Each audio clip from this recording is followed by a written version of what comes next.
La guerre entre la Russie et l'Ukraine aura de lourdes conséquences économiques sur Haïti, prédisent certains spécialistes. L'économiste Kessner-Farrell juge qu'il y aura une hausse des prix du carburant. Le baril de pétrole a déjà franchi la barre des $120. Il pourrait atteindre $150. L'inflation devrait osciller entre 25 et 30%. Suivez ces explications. Il a été joint au téléphone par Métropole.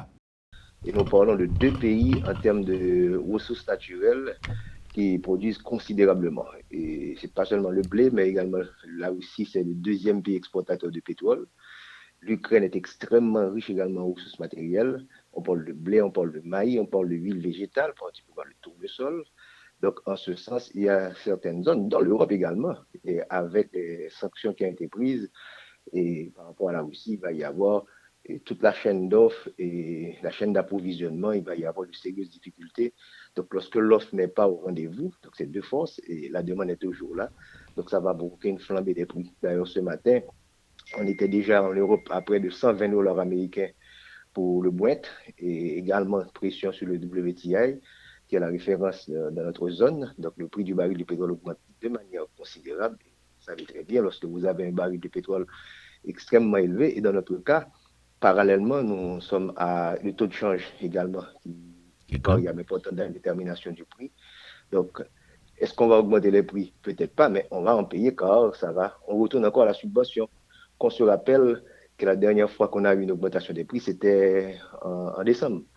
Donc, entre le mois de décembre et le mois de février, nous sommes en mars maintenant, il y a une augmentation de près de 80% du prix du baril de pétrole. Donc, le gouvernement, particulièrement le ministère de l'Économie et des Finances, se retrouve encore dans une situation de subvention du prix du baril de pétrole et au niveau local. Et lorsqu'on subventionne avec un espace fiscal extrêmement faible, donc on doit frapper à la porte de la Banque centrale.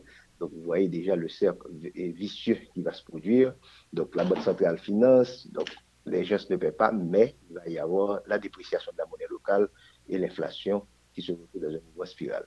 Qu'est-ce qui va souligner le ministre de l'Économie et des Finances que l'on a reçu en début d'année et à l'émission Le Grand Rendez-vous, avait prévu un taux d'inflation autour de 25 à 30% de cette fourchette.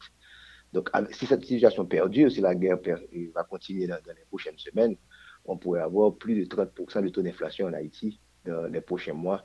Et c'est un scénario qu'il ne faudra pas ignorer. Jusqu'où les prix. On prévoit déjà un prix de baril de pétrole brut jusqu'à $150 américains au niveau des marchés internationaux. Nous sommes à 120 pour le moment. Donc, il y a encore de l'espace pour retrouver à $150 américains. Donc, si, comme je viens d'expliquer, dépréciation de la monnaie locale, dépréciation de la goutte, donc ça peut provoquer une situation extrêmement difficile pour Haïti. Donc, après le choc que nous avons connu, pays LOC, après le choc de l'assassinat crapuleux du président de la République, on a eu également un impact négatif de Covid-19 au niveau mondial. Donc, c'est un choc externe.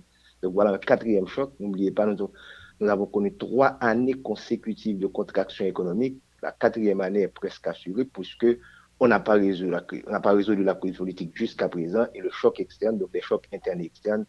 Donc l'économie haïtienne se retrouve dans une situation vraiment très préoccupante.